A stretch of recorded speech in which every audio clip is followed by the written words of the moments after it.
Dr. Sašo Dolenc, pozdravljen na Frekvenci X. Zdravo.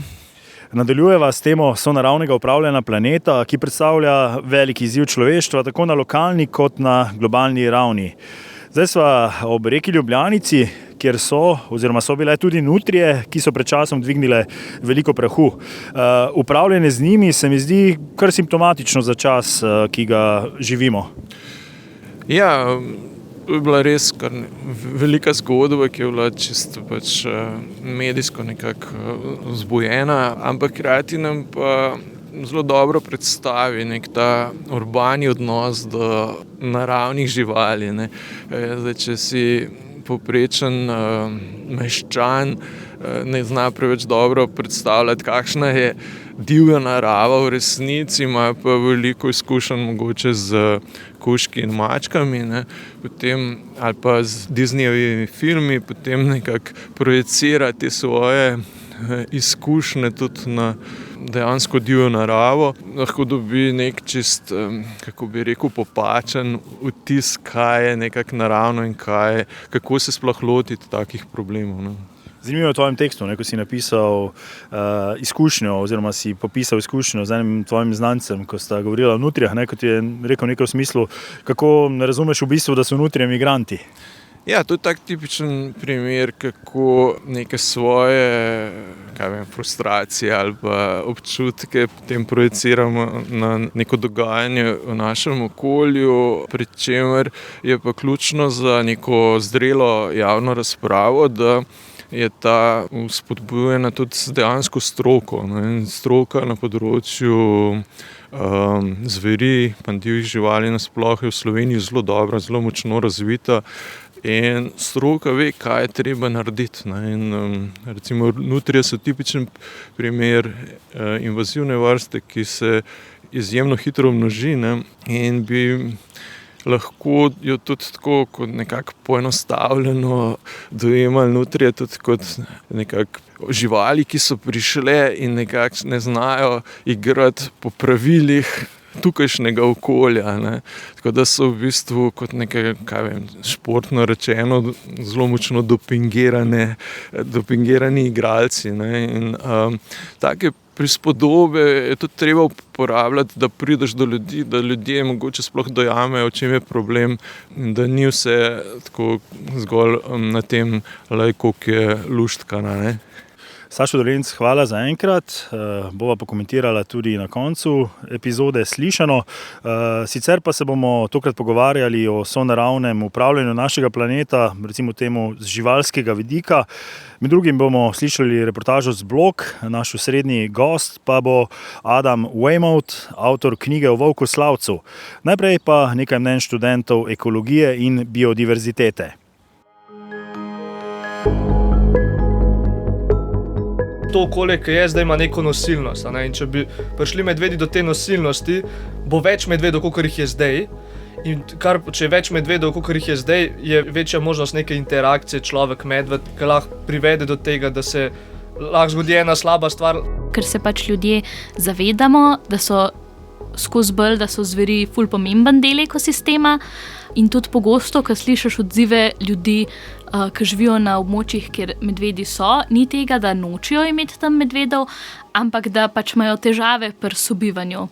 Ker v bistvu v Evropi nasplošno ni več neke prave divjine, ampak je samo mozaična kulturna krajina, kjer v bistvu vedno sobivamo z zvermi in vedno se pol išče neko to ravnovesje med socialno nosilnostjo pa dejansko nosilnostjo okolja. Iz tega vidika ima odstrel pomembno psihološko vlogo. Je pa res, da ni nujen zato, da bo zdaj ekosistem propadel, če ljudi ne bo, ampak je nujen zaradi ljudi.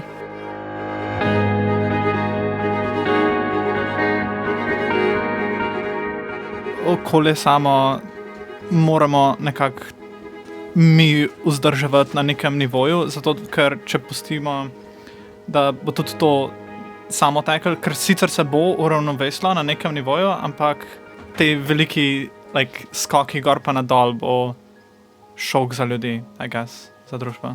To situacijo podobno imajo na Slovaškem, kjer prehajajo v bistvu iz sistema, kjer je medved popolnoma zaščiten, zaradi političnih vplivov v to, da pa zdaj pa sploh ni zaščiten in se ga pač strelja. In prehajajo do nekih nihanj v populaciji in to je dolgoročno pač slabo za ta psihološki aspekt sobivanja. Vidijo medveda ne kot populacijo, ki jo imamo v Sloveniji, ampak ga vidijo kot posamezni osebek, ne vem, Piki Jakob medved.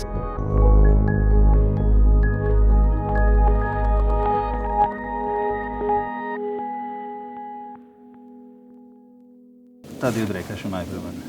Pa na koncu zašpičen tako. To je planinc, zato ko so dlake notri. Jure Bedenk me je popeljal malo naokrog po posestvu v naselju Zales na Blokah. Obdeluje približno 4 hektarje zemlje. Nedaleč od domačije sva se ustavila pri starih slivah s polomljenimi debelimi vejami. Prepričan sem bil, da gre za posledico januarskega visokega snega. Medvedja samo postrežba sliv. Tega je vedno več. To je velik problem, tega, ker je cel kup sadovnjakov pripada zapuščenim kmetijam ali pa zanemarjenim vikendom ali pa nekim dediščinam, ki jih nihče ne upravlja in potem pride medo na hrano. Včasih tega ni bilo, ker so kmetje vse pobrali, vse hiše so bile obludene, po vsaki hiši je bil pes, zdaj pa tega ni in potem pač medo lažje pride. Ampak to ni vejca, to pač večjo lahko zlom zdravo vejo, brez težav. Jure se ukvarja s kozjerejo in ima z medvedi in tudi volkovi veliko izkušenj in zgodb, za zdaj na srečo brez tragične dramaturgije. Mlade lisičke. Tamle sem imel pašnik in sem zvečer molzel. Vroča kasvina, sem švical še ob 10 zvečer. Zdaj pa nisem mogel lisičke znebiti, ker so se mi po pašniku gonile, zato ker sem je mrežo vmes izklopljeno.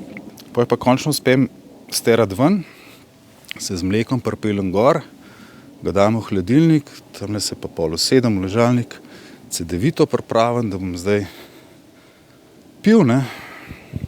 Ampak, ko sem se gor pripeljal, so bile lisice že kle. Pa je pa veter zapihal in grem kle okoli, stojim tamle in slišim korake po cesti. To ni parklar, se medveda je prelahko, ni jazbec, ker niso kremplji, kva bi to bilo in mi direkt v curku leti volk. Jure Bedenk je bil mestni človek, doma iz ljubljanskih Črnuč. Pred dobrimi 10 leti se je odločil za veliko življenjsko spremembo.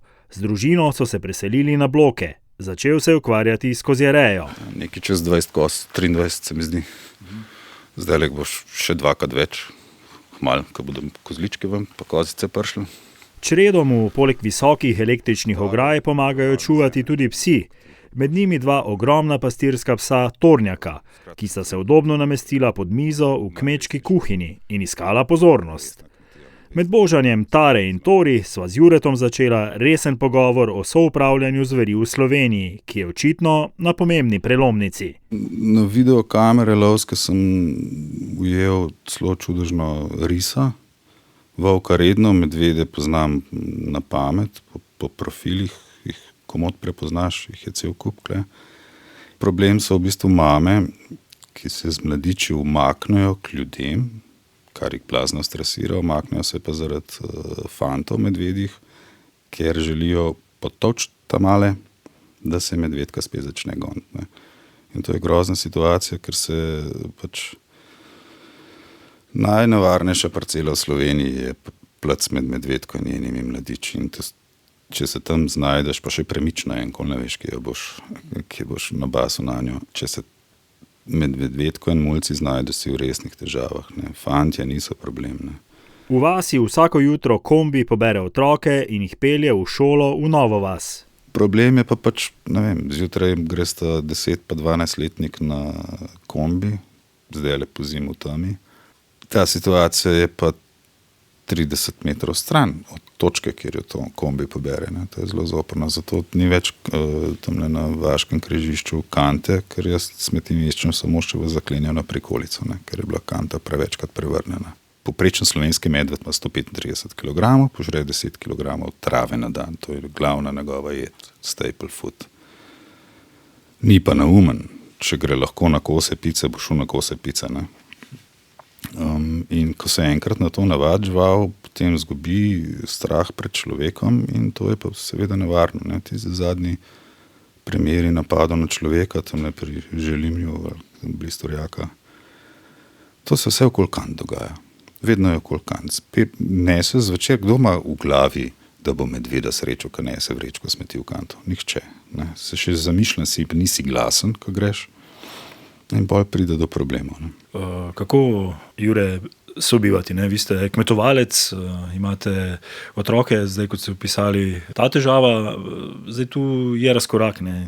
V slovenski družbi, ne? Med zaščitniki živali, ki mnogi pač pravijo, ne? Da so pisarniški, birokratski, ki pač imajo radi medote, ne? Pa potem med realnostjo državljank in državljanov, ki živite na območju medvedov. Ne? Zdaj, kako sobivati, oziroma če sem zelo malo šeksperijansko rečem, ne, streljati ali ne streljati? Upravljati. Predvsem si moramo iz glave zbiti iluzijo, da imamo pri nas nedotaknjeno naravo. V Sloveniji ni nedotaknjene narave. Imamo hektar gozda, kao pragozda na Kočevskem, pa pač nekaj hektarjev varovalnega gozda je okoli. Ampak mimo te parcele gre gozdna cesta s hlodovino. Upravljati treba žal tudi z medvedjo populacijo. Ne. Mene gre v bistvu blazno na jeter, da sem se dolga leta fajtal za to, da so medvedi, pa volkovi, pa risi zaščiteni in da se temu primerno tudi postopa, torej da se skrbi za zaščitne ukrepe, za elektromreže, za distribucijo pastirskih psov in podobnega. Skratka, da se živino varuje, ker če ni konflikta, ni problemov, ne? Načeloma. Ampak dejstvo pa tudi je, da konflikti z medvedi so se začeli pojavljati, ko so šli 750-800 primerkov, zdaj smo pa čez jurja. Ne? In takšen porast medvedje populacije seveda avtomatsko poveča tudi tveganja. Jure je kritičen do države, ki je opustila različne raziskave in na znanosti temelječe ukrepe. Hkrati pa poudarja, da morajo tudi rejci delovati samozaščitno. Jaz konkretno sem najprej si nabavil elektromreže, pol šele koze kupil. Ker mi je popolnoma jasno, da ne morem v dnevni sobi plenilcev njihovega futra gojiti, oziroma lahko ga samo zelo hitro ostal brez njega. Ne. Na koncu bo pa zver kriva, ne. Pa to ni res. Ne. Če imaš svoje žvelirati, nimaš škode. Ne. Pa če imaš žvelirati na obeh stranih elektromreže, ne samo na eni. Sam pač misli, da lahko medvede, kar imamo neomejeno količino, pač medo je lahko poklicen morilc, če hoče. Kaj je najpogostejša poškodba na človeku, če ga medo napade? Tega ljudje ne razumejo. Klofuto dobiš po betici. Kaj izgubiš? Čeljust. No, do konca življenja si na slamci, pa na džuskih. Brez človeškega posega v tako hitro rastočo populacijo zveri in na tako urbaniziranem območju, kot je Slovenija, žal ne gre. Na podlagi izkušenj meni sogovornik. Z medvedi je žal treba upravljati.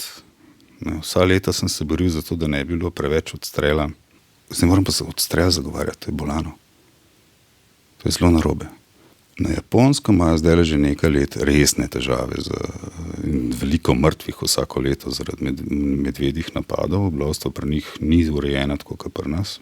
Upravljanje z medvedom toliko manj. In zdaj kako žalostno ali pa ironično, če hočeš, je, da bo v naslednjem šolskem letu na Biotehniško fakulteto Univerze v Ljubljani prišla doktorat delati punca z Japonske na predlog japonske vlade, češ pejt v državo, ko ima to najboljš na svetu porihtan, zato da bomo mi vedeli, kako urediti probleme z našimi medvedi.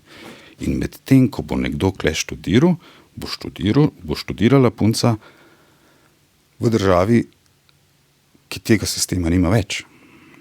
Ampak če je recimo 1000 medvedov, ima mladiče 250 medvedk vsako leto. In vsakeč, ko ni tistega odstrela, kot je bil predlagan, ga mora biti, če hočemo prideti na tistih 800 primerkov, kar naj bi bil nekak sweet spot, da ni konfliktov, pa da imamo še zmer krasno populacijo. Jih moraš pač tok rukant in če jih ne, jih boš mogel naslednje leto več in potem boš imel na eni strani nevladne kavč naravovarstvenike, ki živijo v iluzijah. Pa na drugi strani, pa to treba zelo poudariti, hardcore nasprotniki medveda, volka pa risa so takisto popolnoma nori in živijo v iluzijah. Sam pa pač oni imajo pa filozofijo, da je treba vse, kar ima zobe, pobiti, pa da te citate konstantno poslušam z celega kupa koncev kmetov. Jaz sem dolžan poskrbeti, da moja žival ne bo šla na sosedovo, zveri so od države, naj država poskrbi, da zver ne bo prišla na moje. Kako boš to naredil? Mislim, to je cepetanje otroško. Neke vrste družbeni dogovor o upravljanju z zvermi v Sloveniji se ruši, predvsem zaradi dvomov in zmanjšanja zaupanja v znanost, ki je na področju upravljanja z zvermi v svetovnem vrhu. Juretu Bedenku se birokratske ideje o nameščanju elektronskih ovratnic ali celo sterilizaciji medvedov zdijo utopične.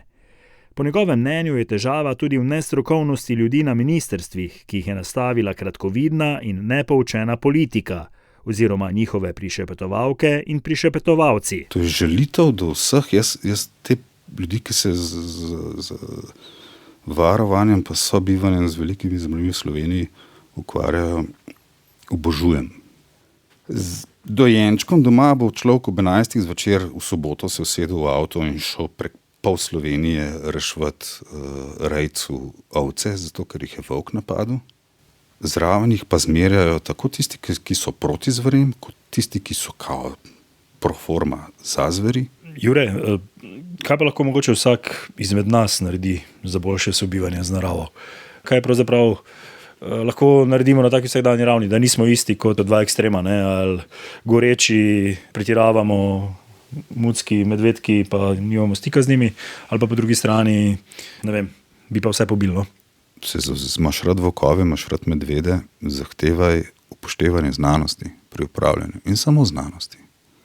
Nikogar drugega. Vsi ostali se grejo nivo rekla kazala. Dvakrat malo pogooglajo, eni in drugi. Eni nasprotniki zveri bodo do konca življenja tulili, da je zato, ker smo že od nekdaj tako delali, s flinto smo porihtali, pa je bila stvar rešena. Ta druga stran bo do konca življenja najbrž egocentrično nabijala, da imajo oni prav, pa da bodo cepetali. To upravljanje je pač stvar interesov in kompromisov. In mi imamo družbeni dogovor, da imamo velike zveri, zato je treba upoštevati stroko, ker če ne upoštevaš stroke, se bodo samo še drli drug na drugega in mutili. Je pa razumljivo, da se to dogaja. Zakaj? Zato, ker ena in druga stran, nasprotniki zveri, zagovorniki kao zveri, oboji delajo tako štalo, da se folk odtrga. To so bobki od Košute. Z Juretom Bedenkom, rejcem koz iz Ljubljane, ki že 11 let živi in kmetuje na Blokah, sva po težki razpravi o realnem stanju slovenskega upravljanja z zvermi odšla še na kratek sprehod po travnikih njegove kmetije, od koder se razlegajo čudoviti razgledi. To je cerkev Sveta Trojice iz Martina Krpana. Blizu naj bi bila tudi rojstna vas Martina Krpana. Zagotovo pa je, da tudi v tem zimskem času po Blokah uradujejo različne živali. Po snegu sledim krvave sledi.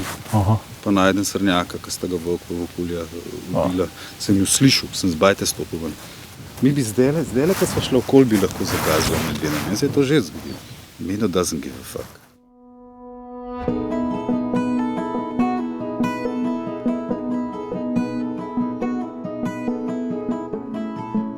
Leta 2011 se je mladi volk po imenu Slavc odpravil iz Slovenije.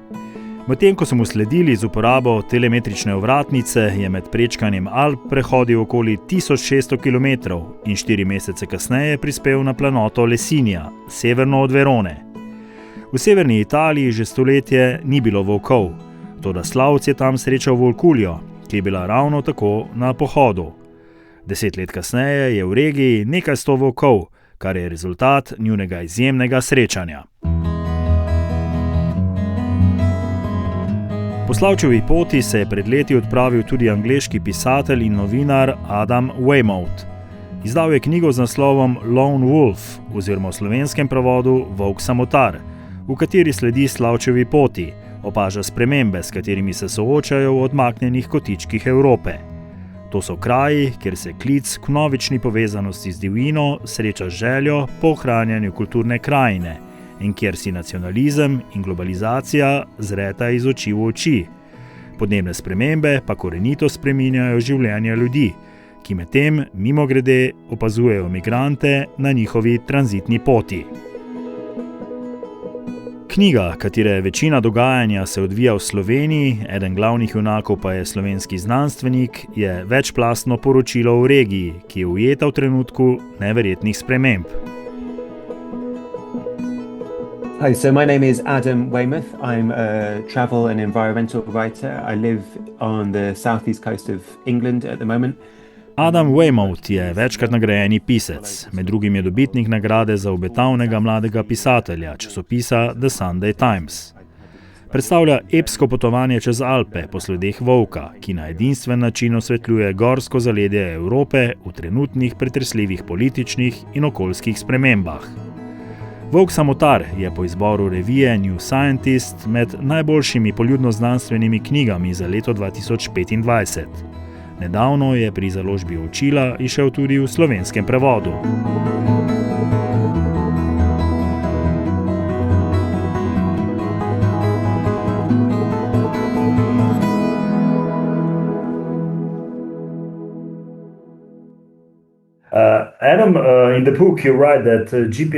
Adam, v knjigi opisujete približno 1500 km dolgo pot. Kaj so vaša stopala in vaše telo zaznali v tej pokrajini, česar računalniški zaslon na ljubljanski biotehniški fakulteti, kjer so vedeli pravzaprav za vsak korak čipiranega volka Slavca, nikoli ne bi mogel pokazati? What did your feet and your body perceive about this landscape that a computer screen at the university in Ljubljana could never show? Yeah, that's a great question because Strauss had been well studied by the time that I set out on the walk. Slavc je bil v času, ko sem se odpravil na pot, že zelo dobro raziskan. Slavc je to pot prehodil 10 let prej in o njem je bilo napisanih veliko znanstvenih člankov, nihče pa ni opravil takšnega potovanja. Še na samem začetku mojega popotovanja me je vaš izvrstni biolog dr. Hubert Potočnik peljal na kraj, kjer se je Slavc rodil.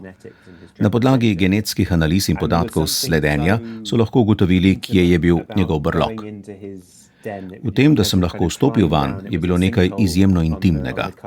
Do brloga si se moral spustiti navzdol, šlo je za vrtačo na Krasu, občutek je bil neverjetno intimen, skorajda šamanski.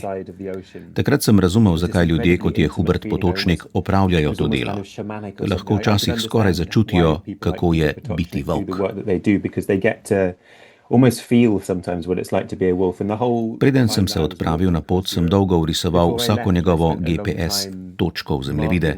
Slavc je sprejemal odločitve, ki jih sprva nisem razumel, hodil je morda 2 dni v ravni črti, nato pa nenadoma spremenil smer. Ko pa sem pot prehodil sam, sem ga začel razumeti.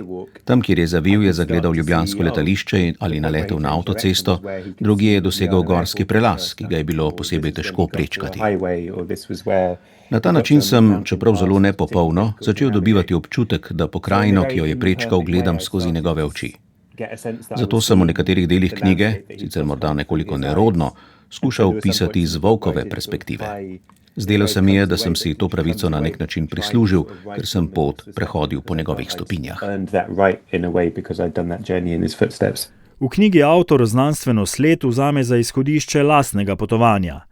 Njegov cilj ni le fizično sledenje poti, ampak uporablja te sledi kot vodila za raziskovanje zapletenega in pogosto konfliktnega odnosa med človekom in volkom. Pripoved temelji na natančnih znanstvenih podatkih, kot so koordinate, zemljevidi in ekološke študije, ki jih prepleta z osebnimi pričevanji ljudi, ki jih srečuje med potjo. V naši kulturi si samotnega volka pogosto predstavljamo kot figuro, ki ne potrebuje nikogar, osamljenega moškega, brez družine ali skupnosti. A med raziskovanjem sem spoznal, da za volka ni nič bolj nevarnega, kot da zapusti svoj trop. Volkovi sami ne lovijo učinkovito. Premikajo se skozi teritorije drugih, sovražnih volkov in prečkajo človeško infrastrukturo, avtoceste, železniške proge, naselja. Poleg tega ljudje volkove veliko pogosteje ustrelijo prav na območjih, kjer se na njihovo vrnitev še niso navadili. V resnici samotni volk išče iste 3 stvari, kot jih iščemo vsi mi. Dovolj prostora za življenje, partnerja in dovolj hrane. Prav zato je Slavčeva pot tako izjemna. Ne le zato, ker je opravil tako dolgo in natančno dokumentirano pot, temveč tudi zato, ker je bil pri tem uspešen.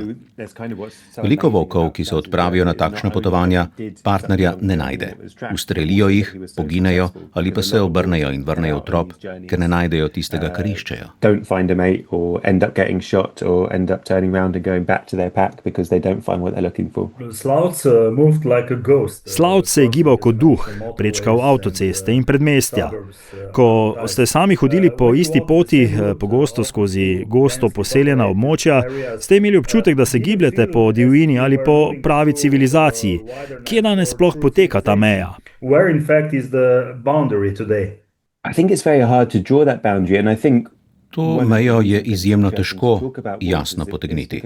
Prav zato je o volkovih tako zanimivo razmišljati, ker izzivajo samo idejo te meje. Ko razmišljamo o volkovih, vsaj jaz v Združenem kraljestvu, kjer jih ni bilo že 300 ali 400 let, si jih predstavljamo v oddaljenih gozdovih ali na vrhovih gora. Toda današnja Evropa kaže drugačno sliko.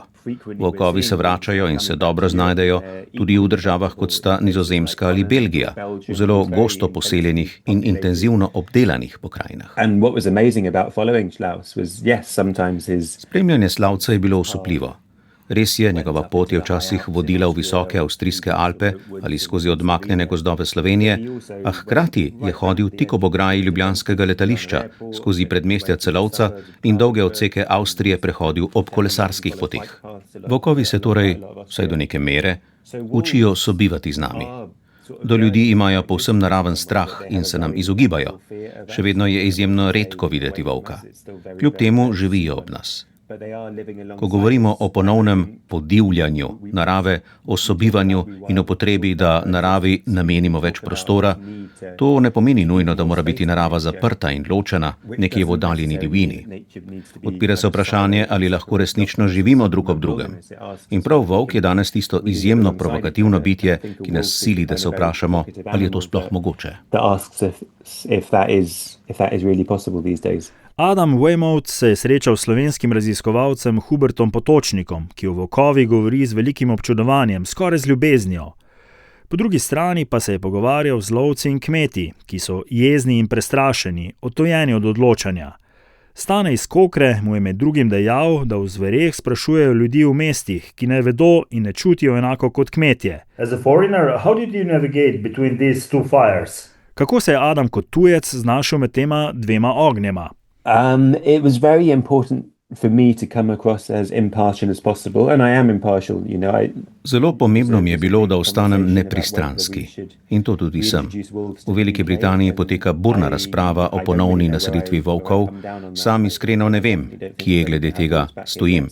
Prepričan sem le, da na to še nismo pripravljeni. Prav zato sem se ljudi, ki jih to najbolj zadeva, lotil z resnično željo, da jih poslušam. Kmete, zelo dobro razumem, živijo težka življenja, pogosto na zahtevnih območjih. Tisto leto, ko sem hodil po Slavčevi poti, je bilo najbolj suho poletje v Evropi v zadnjih 500 letih.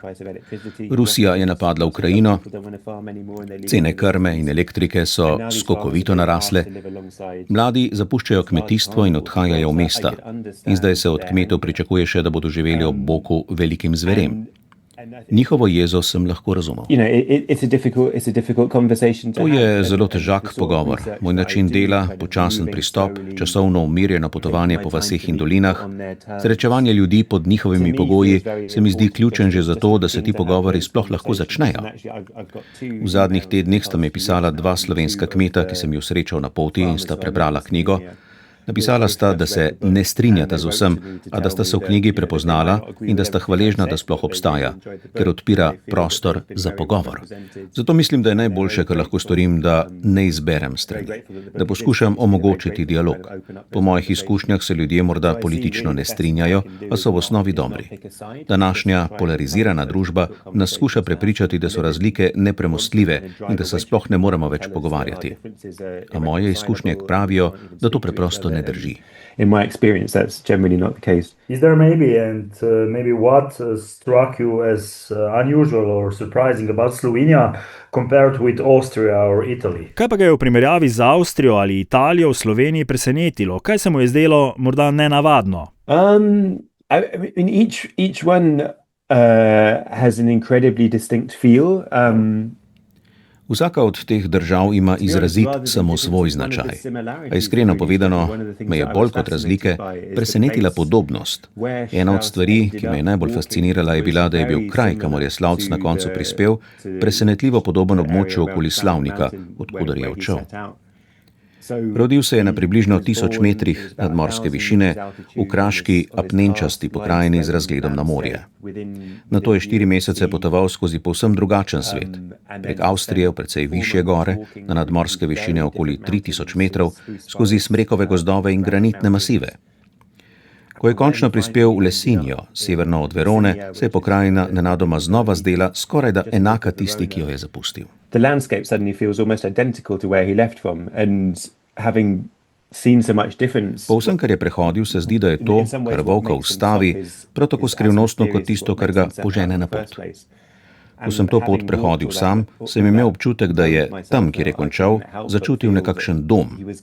Kamnine so bile enake, drevesa so bile enaka, vse tisto, kar ga je obdajalo prvih 18 mesecev njegovega življenja, preden je zapustil trop. Spet so bili tam bukovi gozdovi, spet apnenčasta pokrajina. Za žival, ki je tako občutljiva na svoje naravno okolje, se mi je zdelo skoraj neizogibno, da je prav tam začutila dom. He had a sense of home where he arrived.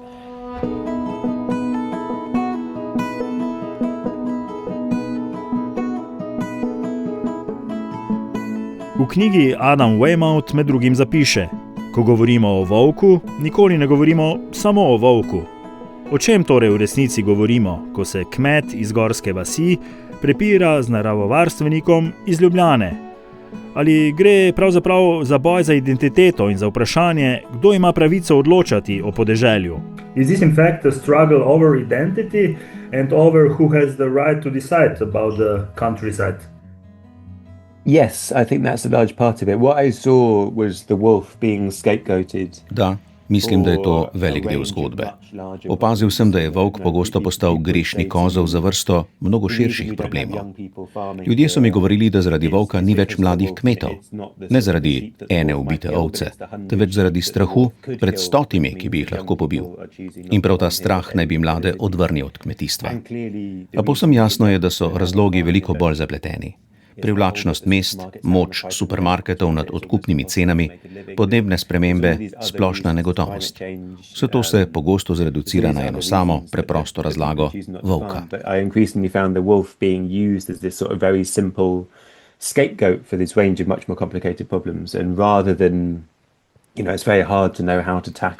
S poznim kapitalizmom ali evropsko kmetijsko politiko se je težko spopasti. Volk daje občutek nadzora, kot da je to nekaj, proti čemur lahko kmet ukrepa, celo s strelom. Zato sem imel pogosto občutek, da ljudje, ki govorijo o volku, v resnici govorijo o svojih strahovih, jezi, negotovosti glede prihodnosti. Ker je volk zaščiten na ravni Evropske unije, se ta strah hitro prevede v odpor do unije. Zlasti skrajno desni politiki so volka izkoriščali kot simbol. Volite nas in mi bomo šli v Bruselj ter to uredili. To se pravzaprav dogaja že stoletja. Volk je povod ene najstarejših kulturnih vojn. Odkar kmetujemo, postavljamo ograje in imamo nekaj, kar lahko izgubimo, je volk simbol strahu pred neznanim.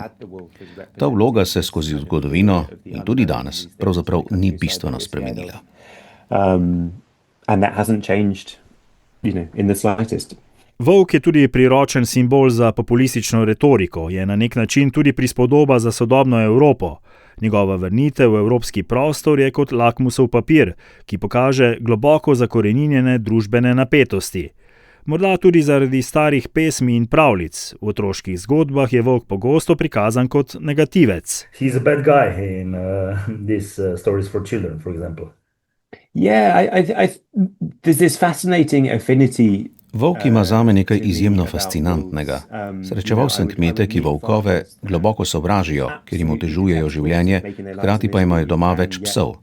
Ta odnos ljubezni in sovraštva do v bistvu iste živali se mi je zdel osupljiv. Z volkom imamo ljudje že od nekdaj zelo prepleten odnos. Tako ljudje kot volkovi smo bitja tropa. Lovimo na podoben način. Plen, ki je večji od nas samih, zato je nujno sodelovanje, delitev dela, hierarhija, empatija. V tem smislu smo si zelo blizu. Neki raziskovalec v Avstriji mi je rekel, brata ali ljubiš ali sovražiš, vmesne poti ni.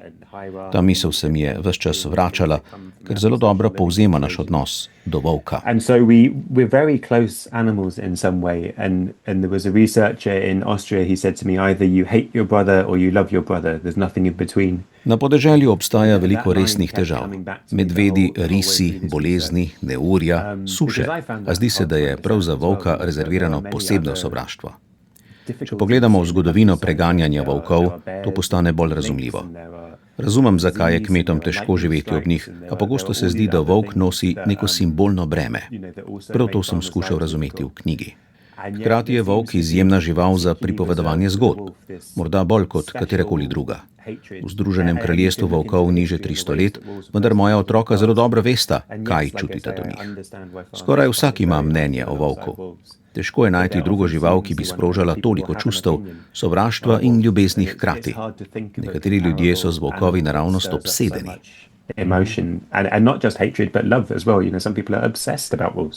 Weymoutovo potovanje pa ne razkriva le konflikta, temveč tudi tihe, pogosto spregledane poskuse iskanja ravnotežja. V Avstriji spoznal kmeta Leno in Wernerja, ki sta kljub pritiskom poskušala zaščititi svojo čredo. Lena je poudarila tudi osebno odgovornost kmetov. Če so moje živali napadene in nisem naredila ničesar, da bi jih zaščitila, prva stvar, na katero pomislim, ni neumen volk, ampak neumna jaz. To je redek pogled. Je na poti morda naletel na kakšen recept za sobivanje, ki dejansko deluje, ali pa je konflikt neizogiben. This is a rare perspective. Did you find on your journey any recipe for coexistence that actually works? Yeah, I think it's certainly possible to live alongside these animals. Mislim, da je sobivanje z volkovi mogoče. V Lesinji sem srečal pastirski par, Matijo in Sofijo, ki še nikoli nista izgubila ovce. Poleti živita visoko v gorah, vsak večer zbereta ovce in jih zapreta v električno ograjo, ob tem ju varujejo 3 pastirski psi. To zahteva ogromno dela, a je izvedljivo. Deloma gre za generacijski premik. Mladi, ki se učijo pastirstva v Pirenejih, Apeninih in drugje, so pogosto bolj odprti za idejo sobivanja kot tisti, ki sledijo stoletnim tradicijam. Torej, sobivanje je mogoče, a je zelo naporno. So it's definitely possible. It seems in some ways it's a kind of generational shift. Kar pa je kmetom, ki sem jih srečeval v Sloveniji, Avstriji in Italiji, resnično grenilo življenje, je občutek nemoči. Njihovi pradedje so smeli volka ustreliti. Danes ne smejo ukrepati, ko volk napade čredo. Nekateri so izgubili na stotine ovac, pogosto nepravično, volkovi napadajo iste rejce. Odškodnine pridejo pozno in nikoli ne nadomestijo izgube živali, ki so pogosto del družine. Evropska unija je letos znižala zaščito volka, ker je sprožilo kritike. Razumem jih. A pri kmetih sem videl, da je prav občutek nemoči ena najbolj nevarnih stvari. To je tudi eden od razlogov za vzpon skrajne desnice na podeželju. Olajšanje ukrepanja proti problematičnim volkovom morda ne bi bilo nujno slabo, če razmišljamo o dolgoročni harmoniji sobivanja. And so I think making it easier to deal with problem wolves might not be such a bad thing in terms of that harmony of coexistence. Na svoji poti je slavc povezal balkanske in alpske populacije ter ustvaril nekaj novega. V pokrajini, ki je svojim vonjem in kamnito sestavo spominjala na domače okolje, je naletel na sledi volkulje, pozneje poimenovane Julija. Združitev 2 volkov ni pomenila le nastanka novega tropa, prvega na tem območju po več kot stoletju, temveč tudi simbolni in biološki pomen. Do you think we humans in Europe are capable of similar adaptability or... Smo ljudje v Evropi sposobni podobne prilagodljivosti, ali pa nas bo strah pred prišleki, bodisi volkovi, bodisi ljudmi, ohromil? Well, it was very It was hard to avoid that kind of symbolism between the wolf and the refugee on my journey. Simbolike med volkom in beguncem na moji poti ni bilo mogoče spregledati. Kraj, kamor je Slavc prispel v Italiji, v Lessinji, je bil isti, kjer so v gorah naseljevali begunce iz Turčije in Grčije, pogosto v nekdanjih NATO-vih vojašnicah. Jezik domačinov je bil presenetljivo podoben tako za volkove kot za begunce. Mi smo bili tu prvi. Nimam nič proti njim, a to ni njihov kraj. Ob tem, da je Slavc hodil po isti poti kot številni begunci prek gorskih prelazov, so vzporednice očitne. Ko sem hodil po volkovih stopinjah, sem začutil, da so sprememba in prilagoditev naraven odziv. Volkovi odidejo, ker ne morejo več živeti s svojim tropom, ljudje se premaknejo, ko so prisiljeni zapustiti dom. Premik je odgovor na katastrofo. Volkovi se pravzaprav norčujejo iz naših meja in poskusov nadzora sveta. Migracije in spremembe so neizogibne. To bi moral biti temelj vseh političnih razprav, kako se družbe prilagajajo in sprejemajo spremembe. Poskus ustavljanja je jalov. V Združenem kraljestvu skrajna desnica dobro razume, da migracij ni mogoče ustaviti in ravno to temo uporablja za populistično mobilizacijo. Podobno kot pri volku, ki ga ne moremo nadzorovati. As a subject, because it's almost fighting that battle that is unwinnable, that provides the drama that drives the populism. Slavčeva zgodba se bere kot napet triler s srečnim koncem. Kaj pa vaša zgodba? Ste po tem romanju bolj optimistični glede prihodnosti divjine v Evropi ali pa morda bolj zaskrbljeni zaradi polarizacije ljudi? Or more worried about the polarization of people? I am left hopeful, yeah. Ostajam optimističen. Kot pravite, knjiga je ljubezenska zgodba. Ne le zato, ker so samico poimenovali Julijo, ker je bila tako blizu Verone, ampak zato, ker sta se ta dva volkova resnično našla. Slavc je opravil svojo pot, nato pa v Lesini naletel na samico, ki je bila na svojem lastnem potepanju. Čeprav nismo natančno vedeli, od kod prihaja, se ni imela vratnice, domnevamo, da z italijansko-francoske meje. Neverjetno je, da sta se edina dva volkova na tisoče kvadratnih kilometrov srečala v italijanskih Alpah, se parila in da je danes zaradi njunega srečanja na tem območju približno 100 volkov v 17 tropih. Veliko pišemo o okoljskih temah. Pogosto so zgodbe brezupne. Moja prejšnja knjiga je govorila o propadanju lososa na Aljaski. Ta pa ni takšna zgodba. Pred 50 leti smo volkove skorajda iztrebili, ne le v Evropi, ampak tudi v Severni Ameriki. Kdo bi si predstavljal, da bomo 50 let pozneje govorili o volkovih kot o problemu, ker jih je preveč? To je osupljiv preobrat, še posebej pri živali, ki je bila dolgo najbolj osovražena in demonizirana. Do tega je prišlo predvsem zato, ker smo spremenili zgodbo o volku. Evropska unija ga je zaščitila, kar je glavni razlog za njegov povratek v zadnjih 30 letih. Zato je v tej zgodbi veliko upanja. Jasno je, da smo sredi podnebne in biotske krize, a dejstvo, da se volkom godi dobro, nas navdihuje, čeprav to še ne pomeni, da bo vse dobro. Pokazali smo, da lahko kolektivno spremenimo zgodbo in s tem usodo vrste. Collectively, as a continent, we've decided to tell a different story about the wolf, and that has entirely changed its fortunes. Pa še zadnje vprašanje, Adam. Če bi se danes znova odpravili na pot, kaj bi vzeli s seboj, kar ste prvič morda pozabili? What would you take with you that you maybe forgot the first time? Good question. What didn't I have on me? A better pair of binoculars, probably. Verjetno boljši daljnogled. Na koncu knjige je trenutek, ko zagledam volka, pa nisem povsem prepričan. Morda bi mi boljši daljnogled omogočil, da bi bil v to bolj gotov. Maybe a better pair of binoculars might have made it more certain. Thank you very much, Adam, for this really nice interview and your time. And yeah, I think that this book has, of course, a lot of readers in Slovenia. Thank you so much, Luke. I really appreciate having me on.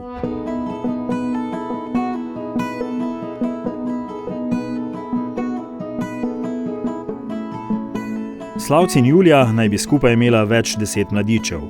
Julija je poginila v začetku leta 2022. Slavca naj bi nazadnje opazili poleti 2022. Predvidevajo, da je umrl v naslednji zimi. Živel je okoli 13 let, kar je za volkove v naravi zelo lepa starost. Slavčeva zgodba je dokaz izjemne odpornosti narave, a tudi opomin, da je njena vrnitev neločljivo povezana z našimi notranjimi družbenimi konflikti. Njegova sled nas uči, da prihodnost ne pomeni vrnitev v idilo preteklosti, temveč zahteva nenehno pogajanje med človekom in divjino, med redom in kaosom, med strahom in upanjem.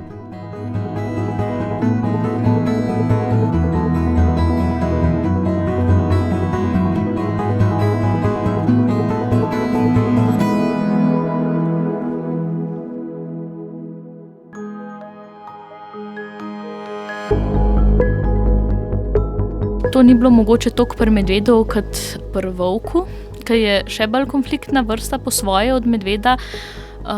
Je bilo recimo neko obdobje, sploh na Gorenjskem, ko volkov ni bilo. In ljudje, ki so zdaj mogoče starejši, so navajeni tega, se to itak jih ni bilo in so jih pripeljali in tako naprej. In v bistvu te nerazumevanja izvirajo iz tega, da so se oni navadili, da ni zveri in je zato za njih normalnost. Medtem, ko pač v nekih okoljih, kjer so pa ljudje se navadili sobivanja skozi generacije, je tudi ta toleranca do zveri in način, na katerega se sobiva z njimi, večja. Ja, nažalost je to taka zadeva, ki bo trajala nekaj časa, da se prilagodi na to. Da se ljudje navadijo, da je to del naše novega statusa quo v okolju, da so pač velike zveri tam. In da obstaja možnost, da srečaš medveda, ko se sprehajaš po gozdu in da ali pa pač, da volk ubije neko ovco enkrat. Je pa res, da lahko se pač populacija živali, ne samo zveri, dviguje tudi zato, ker so neki človeški viri hrane. In tukaj imamo in človeški vir hrane in vir konfliktov, smetnjake. Škoda na gozdu sami strani človeka. Ne. To ni, mislim, za naravo to, da ena žival nekaj obeda, ni nobena škoda. Ker se tudi, ne vem, smreka se je tudi razvila tako, da sobiva srna. Smreka ne bi izgledala tako, kot izgleda zdaj, če ne bi bilo srne zraven. Meni se zdi, da je ključno to, da ti je mar za naravo, da imaš do narave in osebkov in živali neka pozitivna čustva. To je super in na tem tudi varstvo narave v resnici temelji.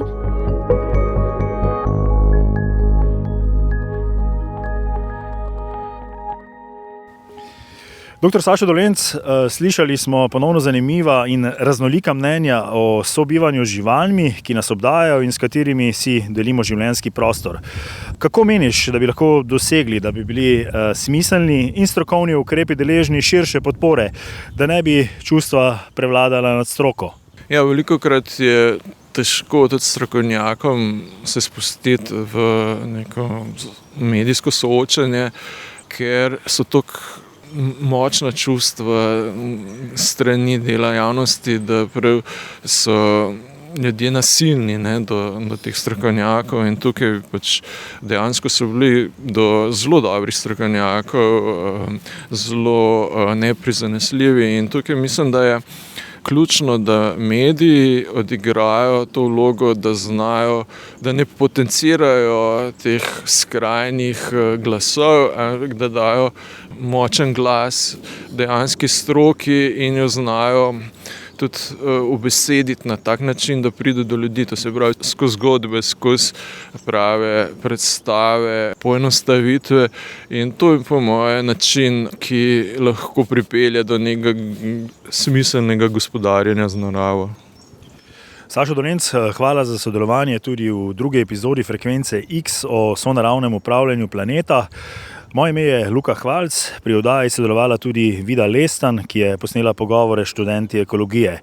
Prevode je bral Matej Rus. Na Frekvenco X se seveda lahko naročite tudi v obliki podcasta. Veseli pa bomo tudi vaših odzivov in mnenj.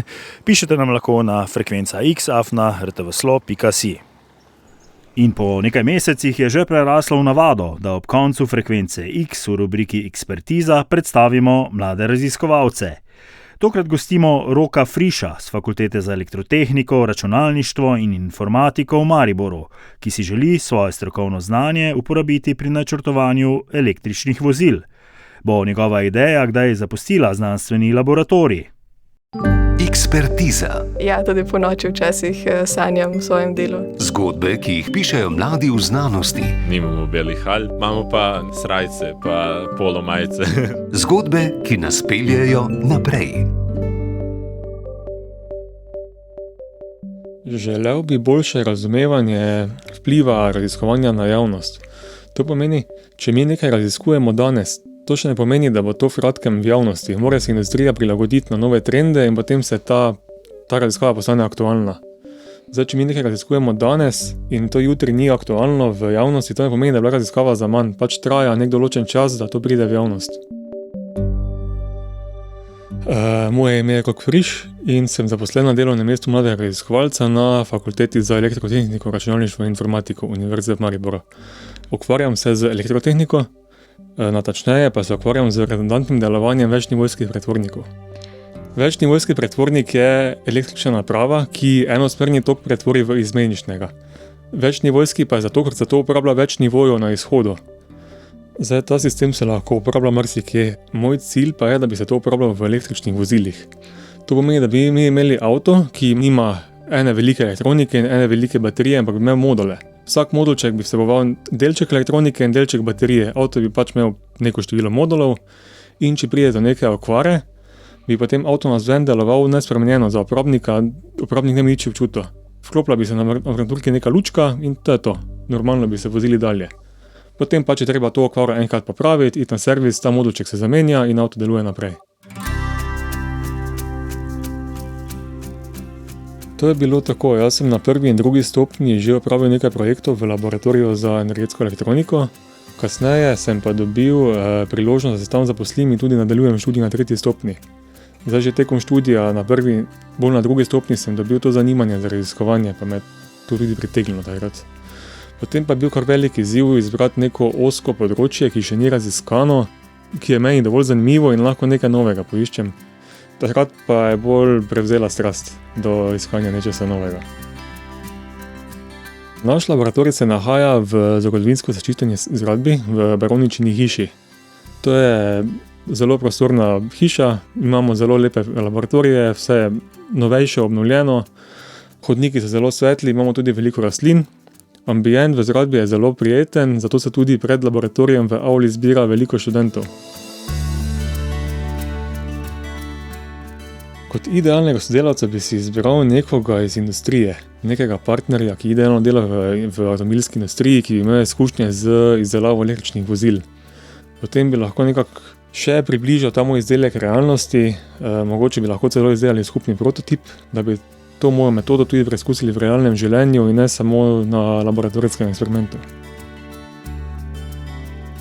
Tukaj bi rekel, da je največji sovražnik čas. Tega vedno primanjkuje. Ko mi raziskujemo neko področje, se vedno pojavijo neka podvprašanja, ki bi bilo zelo zanimivo raziskati, ampak pač ni časa za to. Ta podvprašanja verjetno vedno niso vezana na primarno temo in mi moramo tisto temo dokončati, to podvprašanje pa dostikrat ostane neraziskana. Mi imamo kljub temu, da smo tehnika in smo elektrotehnika, mi imamo ogromno sodelavk, so tudi zelo uspešne, tako da tehnika tudi za ženske na koncu.